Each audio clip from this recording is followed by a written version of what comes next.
At the outset, I would like to thank Mindray for organizing all this. I think it's very important to keep updated ourselves regarding what is happening in the field of COVID. So, good afternoon, viewers. I will briefly be touching upon many aspects of COVID-19. As you know, this is coronavirus disease 19 because it happened in 2019, started in 2019. I'll be showing you some data, and along with the data, I'll also be discussing some published literature in the field of COVID in various prestigious journals like NEJM, Lancet, and JAMA, and also discuss in very brief about the medical management, because by now most of us are very well familiar. Many of us are treating these patients, so that would not be such a big challenge. And lastly, we will see what are the problems, how the countries across the world are doing in terms of their fight against COVID-19. So starting with the situation report, this I downloaded yesterday only. And as you can see, this shows you situation in numbers by WHO region. And Americas, you can see a significant number of cases, almost more than 16 lakh cases. And deaths also have been high. Americas will include North and South America. So the situation is pretty bad. If you look at the global scenario, now this is again Latin America, US, Mexico, Canada. Now, when you see here, you can see the dark chocolate color in majority of the US because the cases are more than 100,000 there. And barring few areas where it is less than, yellow areas where it is between 1 to 100, majority of the continents are having large number of coronavirus cases, this COVID-19 cases. So it's everywhere. When you look at our part of the world, as you can see, China has been able to control it, so now the numbers are less. But if you see the region of former USSR, Europe, India, largely you can see that we have large number of cases. We fall in the zone of 10,001 to 100,000. So, and the numbers are increasing. So it's not that it has abated or things have subsided. So do not confuse the intensity or severity of COVID-19 disease with lockdown. Again, if you see how WHO classifies our country, India, we still have cluster of cases. Now, this is yesterday's data. So we are not listed in WHO website as having major community transmission. Again, because it started in Wuhan province in China. So this was the published paper that came where they gave a summary of about 72,000 cases. This was Chinese CDC data. So if you look at this data, now, first thing that is highlighted in this paper is that this COVID-19 is completely different than SARS. If you see on the left-hand side of the screen here, you can see SARS outbreak that happened in 2002, 2003, which affected Hong Kong in a major way, Singapore also. WHO, in less than 1 year had declared worldwide containment. And if you see the final report that was published in 5th July, WHO declared worldwide containment, and China had 5,327 cases, 349 deaths. Outside China, a little less number, and 425 deaths. So this was very, very small. And when you look at COVID-19 outbreak on the right side of the screen, first case on December 8, then 31st December, it was reported to WHO, and by late December, China had 27 cases, but there were no deaths. And they identified a new virus on January 7, and they identified the pathogen as a novel coronavirus. January 30, WHO global alert was given, and WHO declared that it's a public health emergency of international concern. By that time, China had about 8,000 confirmed cases and 170 people had died. And February 20, again, you can see China, the numbers increased to almost 75,000 with more than 2,000 deaths. But outside China also by this date, there were more than 1,000 cases and 8 deaths. Finally, on 11th March, it was declared, COVID-19 was declared a pandemic by WHO. And you know the story thereafter. So this is much more, the spread is much more as compared to SARS. And it's still spreading, and the number of people affected, number of people who have died is significantly high. Now, when I look at this Chinese study, like I said, it looks at 72,000 patients. 62% were RT-PCR positive. 22% were clinical suspects because their testing could not be done. 86% reported Wuhan-related exposure, either they visited or somebody from there visited them. Majority, more than 80%, had mild, that means they were mild cases, no pneumonia or mild pneumonia. 14% were severe, 5% were critical, and the case fatality rate was 2.3. Case fatality rate, as you know, is the number of deaths in COVID positive patients divided by a number of people who are COVID positive. So the denominator decides. If you are testing a large number of people, your denominator increases, so your CFR will come down. Again, in this paper, they have given age-wise CFR. Less than 9 years, there were no deaths. 70 to 79 years, 8%. More than 80 years, 14.8%.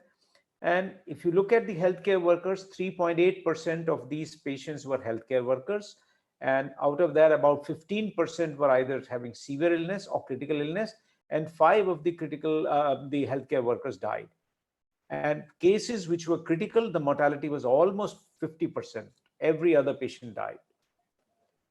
And they also looked at association with comorbid condition. The cardiovascular system was most common. So people who had cardiovascular disease, followed by diabetes, followed by COPD and hypertension and cancer. Now we know globally cardiovascular disease, diabetes and hypertension are the most important comorbid conditions.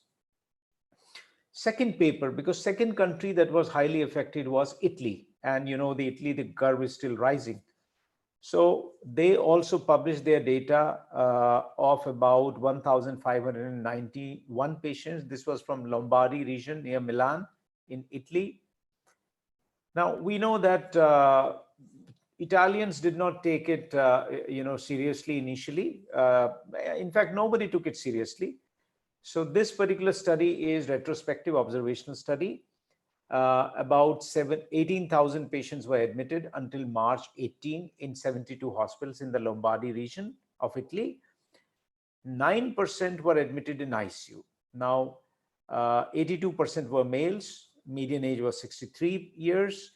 And less than 51 years were 13%. More than 71 were 23%. Again, at least one comorbid condition was present in 70% of the cases. Hypertension in 50%, cardiovascular disease 21%, COPD in 4%. 1,300 patients needed respiratory support, and out of them, 1,287 were on ventilators. 1,150 patients were intubated on invasive ventilation. 88% in the younger group. They took less than 63 years as young and more than 64 years as older. So less than 60 years, 88% were ventilated. More than 64 years, 89%. No difference. 137 patients were on non-invasive ventilation. The median PEEP requirement was 14, but there was no essential difference in terms of PEEP requirement age-wise. Median PaO2 by FiO2 ratio was 160, and 27% of the patients were prone. Sorry for the spell error. 1% needed ECMO. Now, at the time of writing this manuscript, which was submitted, 58% of the patients were still admitted in the ICU. Median ICU length of stay was 10 days for these patients, and it will increase because they are still there. Patients who were discharged, about 16%, the ICU length of stay was 9 days. ICU mortality was 26%. But those who are older, that is 64 years and older, their mortality was 36%. And those who were less than 63 years, it was 15%. So another important thing is this particular public health information document, which highlights a lot of things about diagnosis and management of COVID-19. And you can, by now, all of us know that SARS-CoV-2, which is the name of the virus, SARS coronavirus 2, is a single-stranded RNA enveloped virus that is likely spreads to humans from zoonotic sources, possibly bats or pangolins. It's believed to spread from person to person via respiratory droplet nuclei. Other routes of infection, contact, enteric are possible, as virus can persist on surfaces and is shed in feces, but it is unclear if these are significant means of spread. There is also the scary fact that it is transmitted by asymptomatic individuals, and virus basically binds to ACE2 receptor on type 2 pneumocytes. People who are on ACE inhibitors or ARVs, they should continue taking that. That is the recommendation of the Cardiology Society of America. Reported incubation period is 3 to 12 days with a median duration of viral shedding of 20 days. There is evidence that virus changes over time. There may be multiple strains of SARS-CoV-2 in circulation. So this we hear that this strain in Maharashtra possibly is more virulent as compared to strain elsewhere. When you look at the reported epidemiological characteristics of SARS-CoV-2, attack rate was 30 to 40%. R0, that is the spread. One person can spread to 2 to 3 people. Case fatality rate, again, like I said, is variable. And when you look at frequency of symptoms in COVID-19, now this is based on multiple papers that have been published. Frequency of symptom, cough is present in 50 to 80%, fever in 85%, fatigue, about 70% experience fatigue, and 20 to 40% will be dyspneic. Upper respiratory illness symptoms will be there in 15%, like flu-like symptoms. GI symptoms, nausea, vomiting, diarrhea, are also seen in about 10% of the patients. Now, when you look at timeline of this patient, now this Lancet diagram illustrates that from the onset of symptoms that you see here, as the number of days increase, most likely time they come to the hospital for admission is 7 days. They develop shortness of breath on 8 days. And then by 9 days, they develop ARDS if the disease severity continues unabated. And finally, they are admitted to the intensive care unit. Now, this is based on few cases. This may not be the standard norm because now we know majority of them are asymptomatic. But those who are critical, this is how it progresses. When you look at the lab findings, you can have a normal WBC count, but leukopenia, lymphopenia, thrombocytopenia are said to occur in most patients. Elevated BUN, creatinine, AST, ALT, bilirubin are common findings. Then when you look at the inflammatory markers, the procalcitonin may be normal or low, and the C-reactive protein may be high, ferritin is high, D-dimer is elevated, IL-6, if you can measure them, are high, and your tocilizumab and other therapy will depend on the raised IL-6 levels, and of LDH also is high. When you look at the imaging findings are frequently absent on presentation and should not be used for diagnosis of COVID. It should be clinical based on the symptoms. Many patients have normal imaging at the time of presentation, but there are a lot of abnormalities which have been reported by Radiological Society of India. So chest X-ray, there could be bilateral, peripheral, or patchy opacities. CT scan may show bilateral ground glass opacities, crazy paving, consolidation. But again, please understand, Italy, they do a lot of CT scans because they are portable CT scans. So I would not suggest that you do it as a routine, only in some of the cases based on your clinical judgment, because it is difficult. Your patient is hypoxic, and it's an aerosol generating transport. So it's not generally recommended. Point of care ultrasound can be used at the bedsides where you get B lines, pleural line thickening, consolidations with air bronchogram, and we can assess the cardiac function also. When it comes to definitive diagnosis, generally it is the RT-PCR that we know, and nasopharyngeal swab is better than oropharyngeal in terms of sensitivity. But at the same time, we should also be looking at other respiratory viruses, particularly influenza. So don't forget to test for, you can send a biofile for H1N1 and other respiratory viruses as well.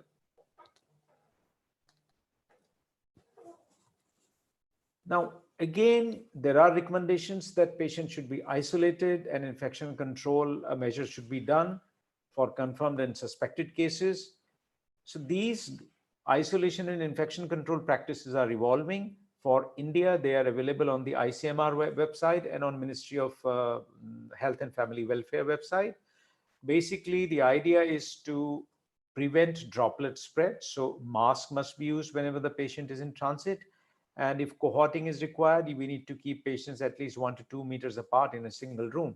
Visitors should be restricted and avoid room entry unless essential. So move all the extra equipment out of the room, follow hand hygiene. So this is what everybody's practicing. So I need not go into those details. Again, PPE, now there are a lot of PPEs coming up in the market. So I would suggest that the overalls or dangri type are the better ones.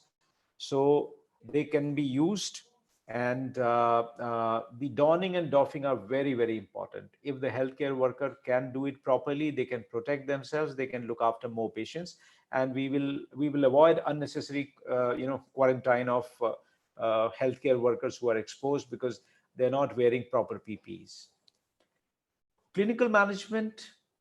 The general agreement is that fluid sparing resuscitation should be given. Do not pump in a lot of fluids that may cause lung edema. These are, ARDS lungs. Empiric antibiotics if you are suspecting for secondary infection.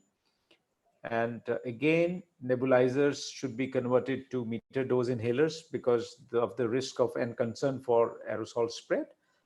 WHO has not recommended against use of NSAIDs, but generally, if you follow the Mayo Clinic or the Mass General Clinic hospital guidelines, they recommend against using NSAIDs. Paracetamol can be used safely. Clinical management, again, do not discontinue ACE inhibitors and ARBs in your patients because that's the standard recommendation by the societies.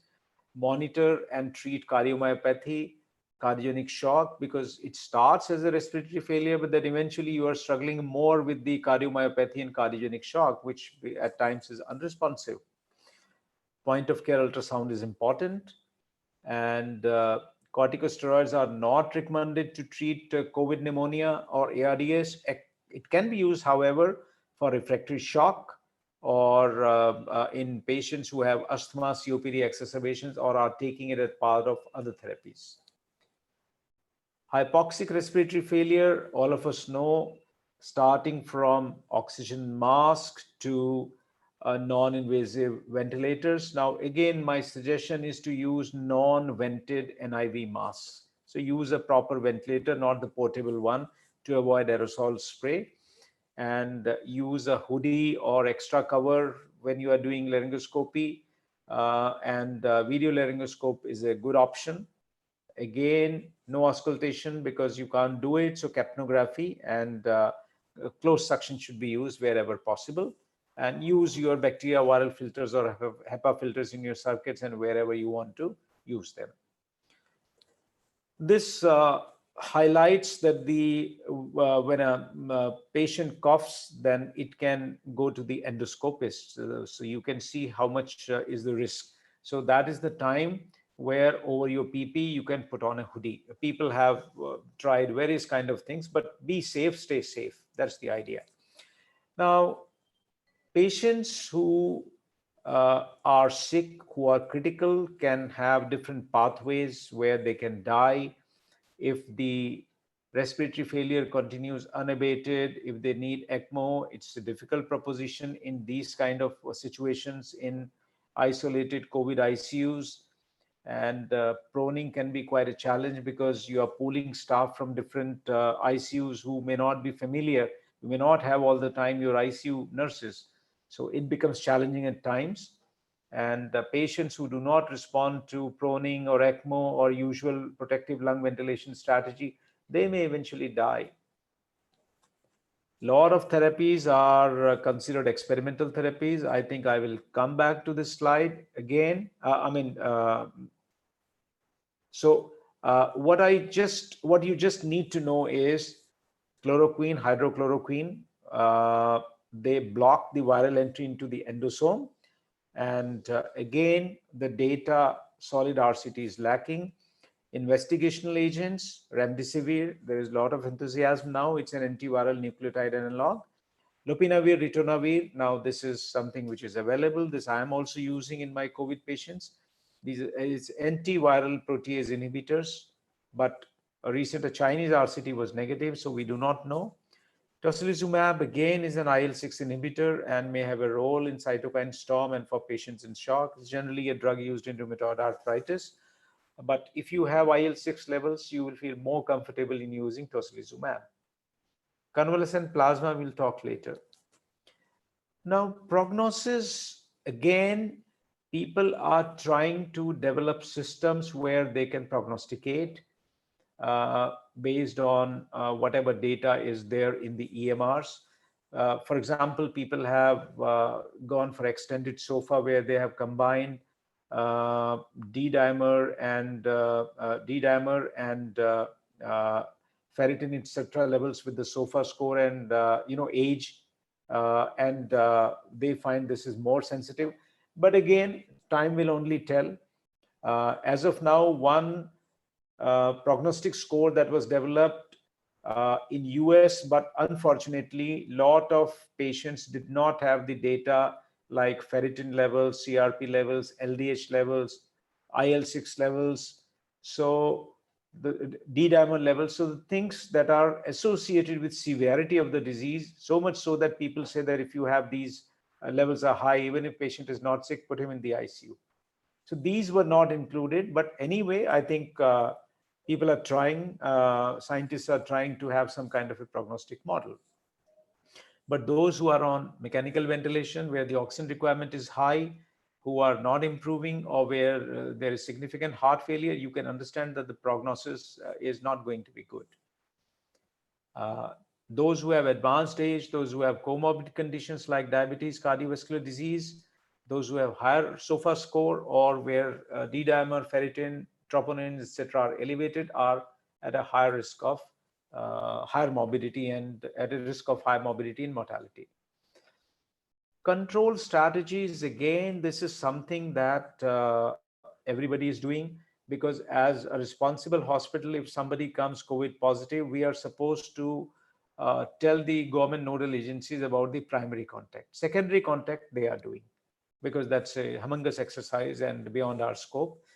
Again, social physical distancing, quarantine, all these things are happening. Hotspot cluster isolation is also happening. These are control situations.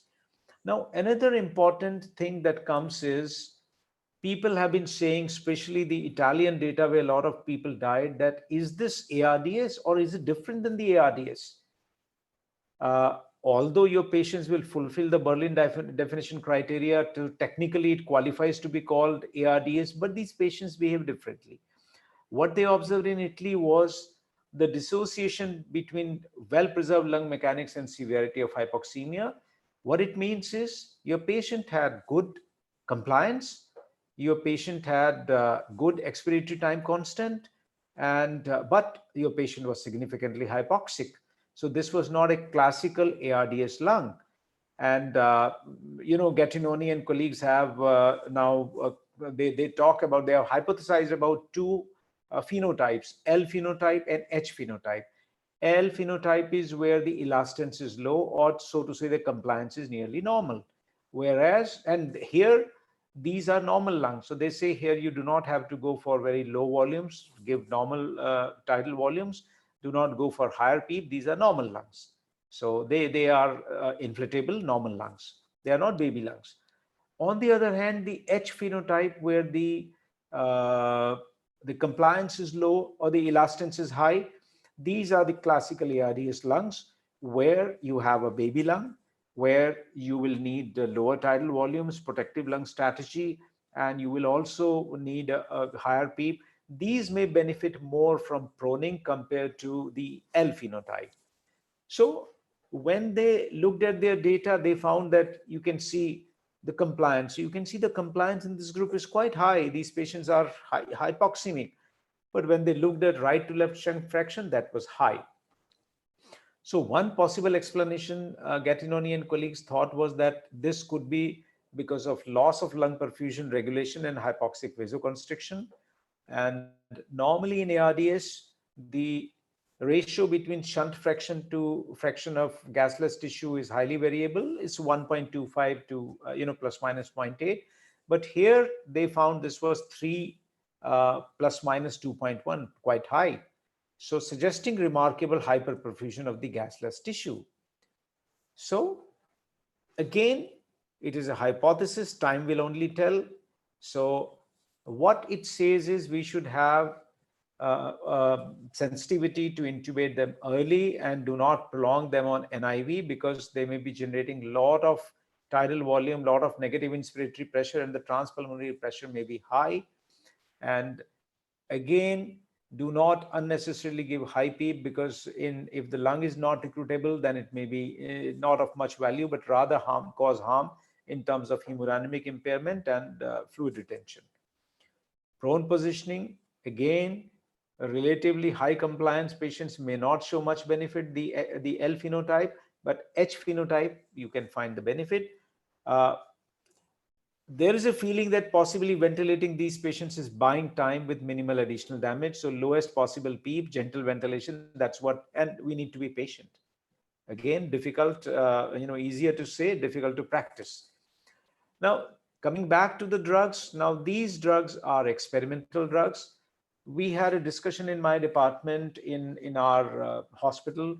So we thought, because all the death files are going to the government, the entire case sheet, not the case summary. So we thought it will be wise to follow the ICMR guidelines, because tomorrow we may be questioned that why you have not used HCQ or lopinavir, ritonavir as per the recommendation of the ICMR. So that is what we are following. But again, there is no documented benefit with any of these drugs. Convalescent plasma is another thing that you have been hearing. Arvind Kejriwal was also talking about it. Now, what it means is a patient who has healed sufficiently, where the antibody levels, IgM, IgG levels are high. Now there, the plasma, about 100, 200 ml of plasma can be taken and put in a patient who has the active disease, and it will generally help. Now the reports have been conflicting. There are studies going on. I think ICMR is also conducting a study. So time will only tell how good or bad it is, because you need to know the antibody levels before you take the plasma from a convalescing patient. And if it is beyond a certain level, then only you can give. Otherwise, if you are not measuring, then it's a meaningless exercise.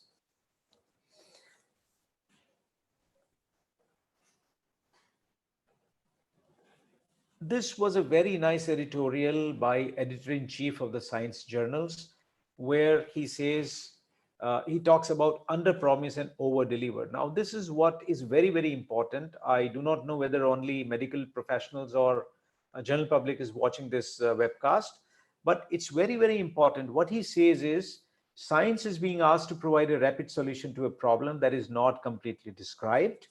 Science may end up over promising on what can be delivered, because there's a lot of pressure. You have seen what is happening in US. Real-time accurate delivery in science is a problem, because scientific method is a time-taking, deliberate, methodological process. So it can't deliver so fast. And when people are talking about vaccine, they say 1 to 1.5 years. It is difficult to share progress with adequate caveats about how long things might take or whether they will work at all. So what this editor says the scientists are doing, they're like fixing a plane that's flying while its blueprints are still being drawn. So very, very difficult situation. Nobody knows what they're doing. Some data we have got, again, standard guidelines in terms of IDSA recommendations. Now, what IDSA recommendations are? They say HCQ is recommended in context of a clinical trial because there is a knowledge gap. HCQ plus azithromycin is again recommended in context of a clinical trial. Lopinavir, ritonavir is again recommended in terms of a clinical trial because there is knowledge gap. Recommendations are against the use of corticosteroids. Again, the evidence quality is not very good. ARDS, use of corticosteroids is recommended in context of only in context of a clinical trial. Tocilizumab is recommended only in context of a clinical trial. Convalescent plasma is recommended in the context of a clinical trial because everywhere you see there is knowledge gap or there is very low certainty of evidence. So possibly after the US data is analyzed, their EMR data is analyzed, we'll get some idea about how good or bad, and plus the results of some of the ongoing trials. Some interesting facts that have emerged from the postmortem studies. This again came from Northern Italy. They found that these lungs, they had hyaline membrane formation, and pneumocyte atypical hyperplasia was found. Basically, like diffuse alveolar damage. And they found presence of platelet fibrin thrombi in small arterial vessels. So this important observation fits into the clinical context of coagulopathy, which dominates in these patients and is one of the main targets of therapy. Now, again, there are critical supply shortages, need for ventilators, PPEs, etc., that everybody is facing. So it's not unique to one country. Singapore is an example, is an outlier because Singapore learned from the SARS epidemic. Singapore prepared very well. They created an infectious disease institution. They trained everybody on how to deal with this situation. They had adequate supply of PPE. They were the first ones to put travel restrictions and starting quarantine. So there, the story that they could control it in a much better way. Also, another important issue is the mental health problems among the healthcare workers. Those of you who have only seen pictures have not gone to a COVID ward or have not worked there. It is extremely tiresome, dehydrating. There is a lot of heat in those suits and you can't speak. You have to shout. You are sweating. You can't see. Your eyes fog up. Many of us are afraid. So this was one, study from China where they found, but majority of people who responded were nurses. Depression was there in 50% of the nurses, healthcare workers. Anxiety in 45%, insomnia in 34%, distress, 71% felt distressed. It was more in peripheral hospitals. It was found to be more in women. They felt possibly they were playing a larger role in their homes also, so they were more distressed. NHS also published similar data where they found that 50% of the people felt that it has affected their mental health. So much so that, they recommended that NHS should pay 10% additional bonus to the COVID warriors who are working in difficult times, in difficult areas. So this is something, post-traumatic stress disorder is common. So these are genuine problems that the healthcare workers are facing. And in addition to that, in India, what the residential societies are doing, what the NCR model has completely collapsed. There is no NCR. Possibly it was a bogey proposed by the builders at that time. So Ghaziabad doesn't allow to enter into Delhi, Faridabad, Gurgaon. Nobody's allowing you to. If you enter, you can't go back. So it's mainly affecting the healthcare workers. So people are worried, extremely worried. Again, everybody's talking about the new normal. What happens on 17th when we open the lockdown? Well, fate will not create the new normal. The choices that we take, we select, will decide. And some of the things that this paper highlights by Donald Berwick, that what will happen, this is his thought process published in JAMA. Value of standards. Standard clinical processes will supervene over the clinical autonomy. Normally, physician says, no, I feel in my clinic, nothing doing, no clinical experience. This is a standardized clinical protocol in these kind of respiratory infections, so you need to follow that.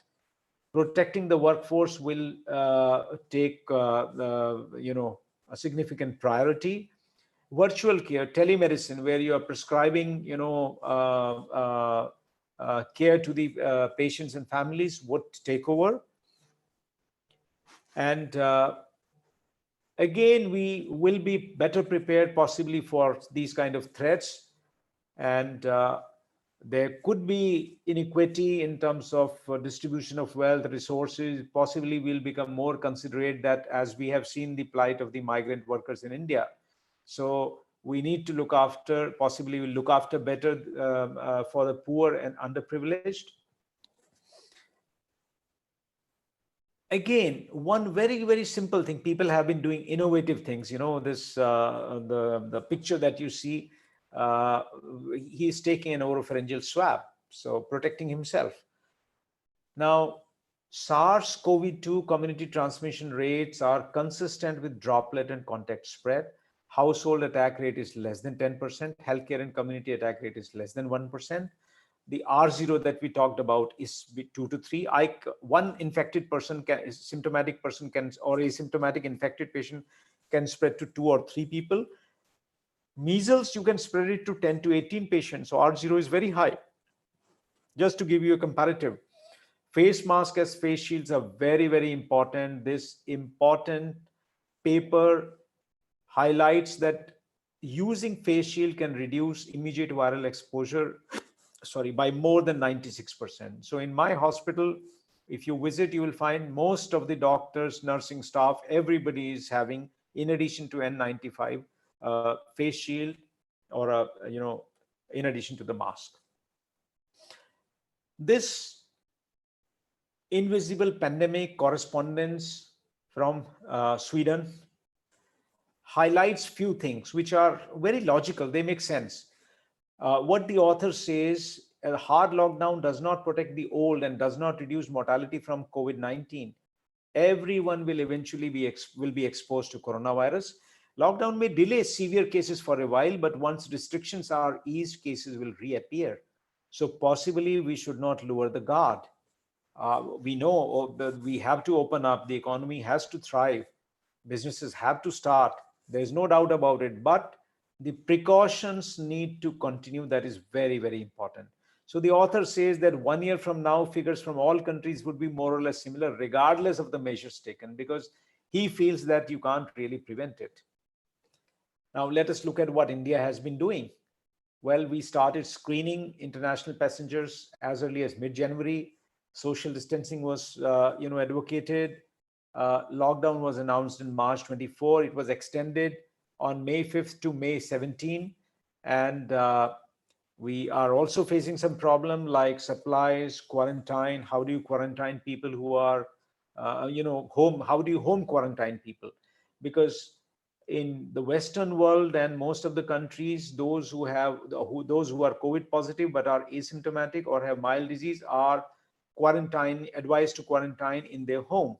So only if they become symptomatic, then they are supposed to come to the hospital. But in India, because we know it's difficult, people are not so well disciplined. So government was trying to quarantine every symptomatic or asymptomatic COVID-19 patient. But now the facilities are full, hospitals are full. So government is advocating for asymptomatic and mild symptomatic things, that you can quarantine yourself in home. They will monitor aggressively our progress. Again, problem of migrant workers and cluster spread, economic losses, these are everywhere. They are no different. So lockdown possibly has reduced the spread or the intensity of spread, and whether it will have a long-lasting effect, now time will only tell. So we have to see. the gains that we have made, whether they are going to stay with us. Now, if you look at the global response, what we found was there were a lot of non-essential rumors. Everybody was receiving 200 to 500 WhatsApp regarding all kind of expertise, from general public to the healthcare experts. So it was difficult to believe which is authentic, which is not. Globally, although this cartoon highlights about the Trump administration, but this was a problem everywhere. In India also, we didn't have the test kits initially, so we started slow. Although they announced 6 labs, but the kits were not there. And even now, the test numbers are not as high as we would want them to be. And again, look at the response. WHO funding was stopped. So again, difficult times, difficult responses, sometimes bizarre.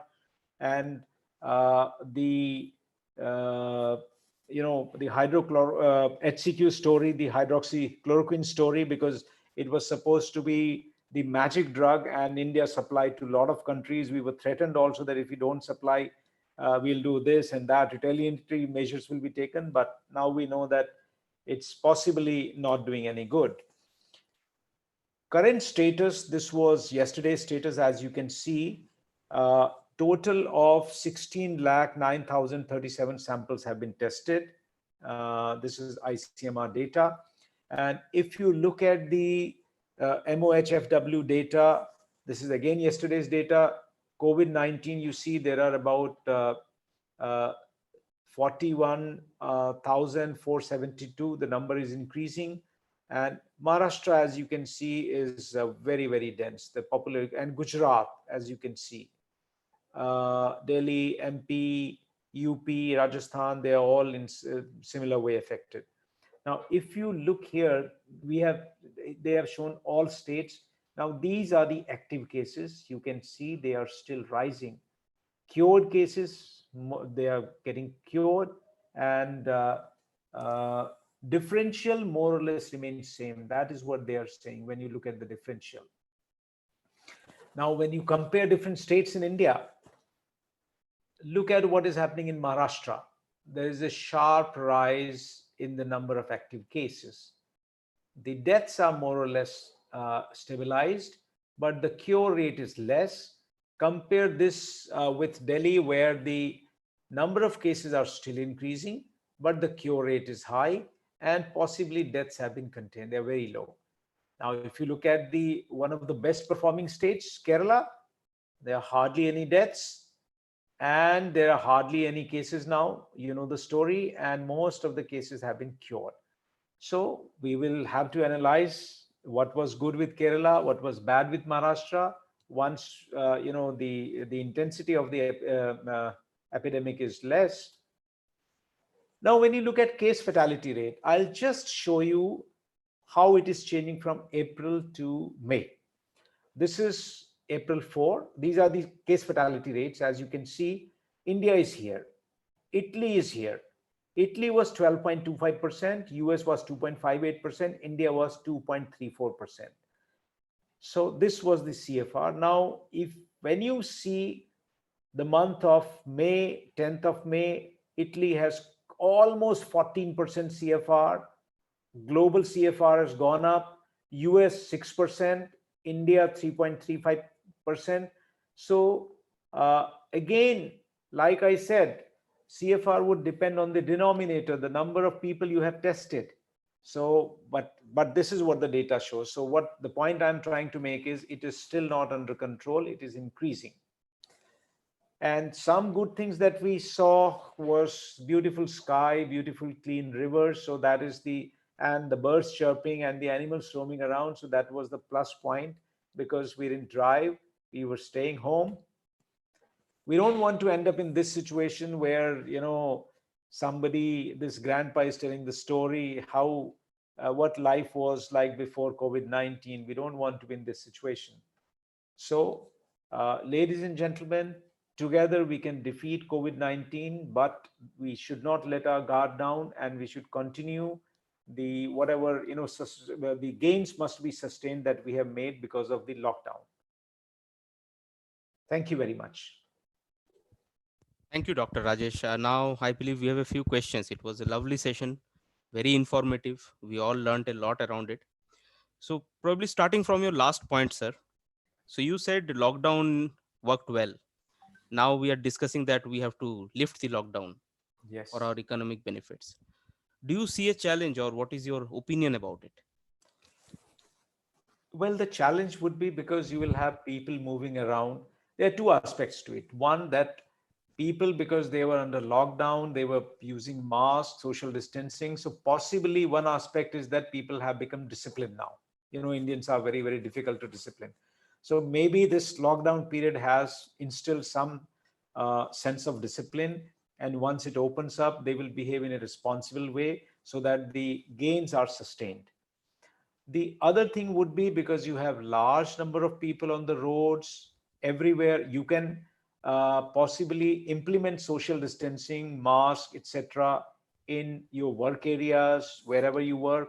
But on the roads, in marketplaces, in mandis, and many other areas, like when you are traveling, railway platforms, it would be a challenge. So there we will need to monitor it. We will have to ensure. I'm sure government is sensitive to all these issues. That is what they are doing. The recent announcement about the precautions, if you want to travel by train, are a step in this direction only. Okay, sir.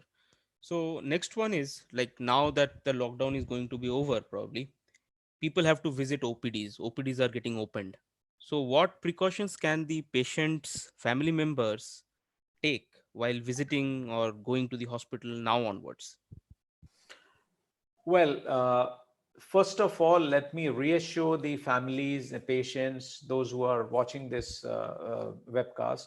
Hospitals have gone an extra mile to ensure safety of their staff as well as the patients and their families. So, for example, I'll tell you what we have done. We have created a parallel COVID ER. Anybody who is suspected of having upper respiratory flu-like symptoms is not even allowed to enter the main ER. So we are ensuring safety of the patients who are visiting the ER. All other patients where we suspect COVID-19, we are sending them to the COVID ER. There's a green corridor. From there, if these suspected patients need admission, they go to the through a green corridor, a dedicated elevator to the COVID wards. Also, all patients who are going from the normal emergency for admission, they are being put in one floor, so that once we are sure that they do not have the symptoms, or there are no chance that they will have this disease COVID, then they are distributed to the hospitals. Now, coming to your question, specific question, in OPD, the doctors are using N95 masks, they are using face shields, they are using gloves, and the patients will be sitting at a distance. Also, when you come to the OPD, when you queue up for the numbers or the tokens, there is social distancing that is enforced.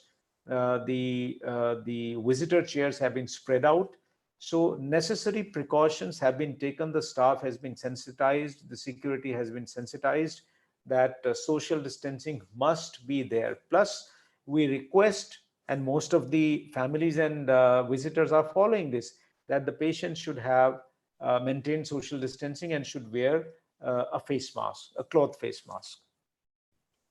Okay.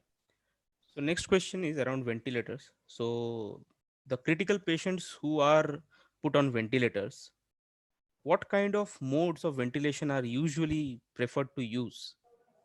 Because of two things. Is it the basic mode which is sufficient, or the advanced modes are required? And nowadays, there is in news a lot of low cost ventilators. Probably they are using the basic modes of ventilation in their models. Will that be sufficient for critical care illness? Well, there are two things to it. First question was the mode. Now, most of these patients would be ventilated initially until their lungs improve on standard modes, which are volume control, pressure control, or PRVC. So these will be the modes with protective lung ventilation, with application of PEEP. And if you can prone them, if they are recruitable lungs, possibly you will prone them. So that is one aspect. Other modes would be required when they improve and you are weaning them. Second question is an important question because why do we need ventilators here? The illness is primarily respiratory. It is causing a severe pneumonia, ARDS, difficult to ventilate lungs, two different phenotypes. So the limitation with the portable devices is many of them which run on the wall supply of up to 15 liters, they may not be able to give oxygen beyond a certain point. Number one. Number two, their oxygen delivery may be dependent on the minute ventilation. Of the minute ventilation, now of course these patients would have high minute ventilation demands. They will have high oxygen demands. They will have high PEEP demands. So these cannot be met by the lower level or the portable machines. So there is a dichotomy between what people are confusing the illness. They feel that any ventilator is required. No, any ventilator is not required. You need a ventilator, a respiratory ventilator, where you can give high FiO2, where you can give high PEEP, where you can measure a lot of things. If I can't measure my compliance, my resistance, my plateau pressure, my transpulmonary pressure, or my expiratory time constant, then how do I manage these patients? So there will be a significant limitation with the portable low-cost ventilators. But again, to answer your question, in a country as large as India, possibly where from no ventilator to something would still be better, that at least they can transport the patient to a center which has better ventilators. Correct. At least something is better than nothing, right? So, sir, how effective would be HFNC on a COVID-19 case? You mentioned about high FiO2 levels. Can HFNC be of some use? Well, see, what devices do you have? What options do you have? You have non-invasive ventilator, you have invasive ventilator, and you have HFNC. These are the three tools that you have, besides the oxygen therapy. NIV with a vented mask, again, there is a significant risk. It's pressurized, so the aerosol generation is very, very high. I'm not using it. I'm only using a non-vented mask with a standard ventilator, big ventilator, where I can control a lot of things. And there too, I'm sensitive to an early intubation. HFNC is again, aerosol generation may be an issue. Plus, the device has its limitation. It can provide CPAP of 5 or maximum 6 at, say, 50, 60 liters of flow. But at such high flow, the aerosol generation could be an issue. Plus, you may have to move on from the 5 CPAP would be, the efficiency would be much lower as compared to a non-invasive ventilator also. So there are challenges maybe early on in patients where the disease does not progress beyond a certain point. You can use it, but uh, beware of aerosol spread. Okay. So, next question is the swab test takes a lot of time. Any progress towards a faster test with some level of accuracy similar to a swab test? Are we in discussion of something like that, or are we still stuck with that 2 to 3 days time taking swab No, no, test? no, no, no. Let me clarify a few things there. First, the most sensitive sample is bronchoalveolar lavage or ET aspirate if somebody is intubated. Nasopharyngeal is much better than oropharyngeal in terms of pickup rate sensitivity. Uh, Again, whenever the practical part of it is when we have to take somebody's sample, we have a 2-page form that needs to be filled up, that is by ICMR. It was manual so far, but now they have made it online as part of an app. So that takes time. It takes about 40 minutes to fill up that form for one particular patient. And we also have to fill up one form for NCDC because the data is going to them. So far, even now, paper data is going to them. So I don't know what they're going to do with so many papers, how they will analyze that data. So once it is done, then because a lab has a capacity to run certain number of tests based on how efficient they are. It cannot be endless. So you should know what is your limitation, whether you can do 100 tests, 150 tests, or 200 tests, but there is a limit to every lab. Now, the high risk patients, those who are in COVID positive, from COVID positive or COVID suspect areas, there the sample is run as a standalone test. Now, if it is part of a screening thing where you want to screen your, healthcare worker who was working there, then you are pooling those samples. ICMR has allowed pooling of 5 samples. What essentially pooling means is you have collected 5 individual samples, nasopharyngeal, oropharyngeal, from these patients, then and put them in the viral media. Then you took some from each one of them and then created one common sample that is tested. One test is run to be more efficient and to be more cost effective. If it is negative, then everybody is negative there. But this is done in low risk patients. High risk, you have to run each test separately. Test roughly it takes about 2.5 to 3 hours for the machine to run it. The processing, other things is, it takes time. Whether it again depends whether you have a manual system or you have an automated system. Because as of now, those who had an automated system, they are doing fine. But you can't procure an automated system now. So that is a limitation because of lockdown. There, the process would be slow. And again, sometimes the interpretation is difficult. There are, 3-4 kind of antigens that they have to pick up: the spike protein, the NC protein, the envelope, etc. So you should know which test or the test kit that you are using will pick up which thing, which of the these proteins. And generally the data is compiled, so the administrative part of it is taking more time. That you should understand.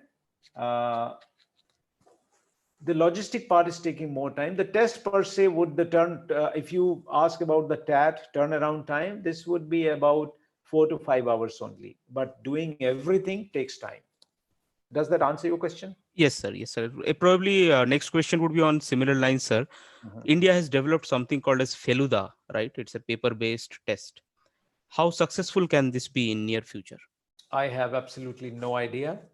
I can rather tell you about the antibody tests. Now, antibody tests again cannot replace the RT-PCR. They have to be used. RT-PCR is diagnostic.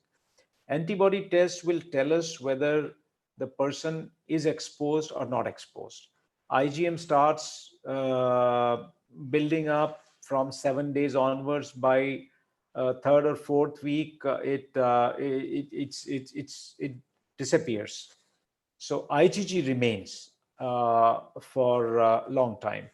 So based on the presence of IgM, IgG, and the titer of IgG and IgM, you can conclude that your patient is convalescing, or your patient has not been exposed, or your patient is completely exposed. But RT-PCR cannot be replaced. That will remain the main diagnostic test. So the antibody test will be a screening tool you want to do for general masses to see the immunity levels. That can be done, or it can be combined with RT-PCR. Then the sensitivity goes up. Okay. So the US, they have started this antibody testing for common mass. Should India follow that, or they should still focus on RT-PCR? I think we have a problem with, no, both have to be done. Okay. We are stuck up with faulty kits. That's what the government said. So possibly once they have the good quality kits, they will start doing it. It's in the pipeline. There are already guidelines made by ICMR in this regard.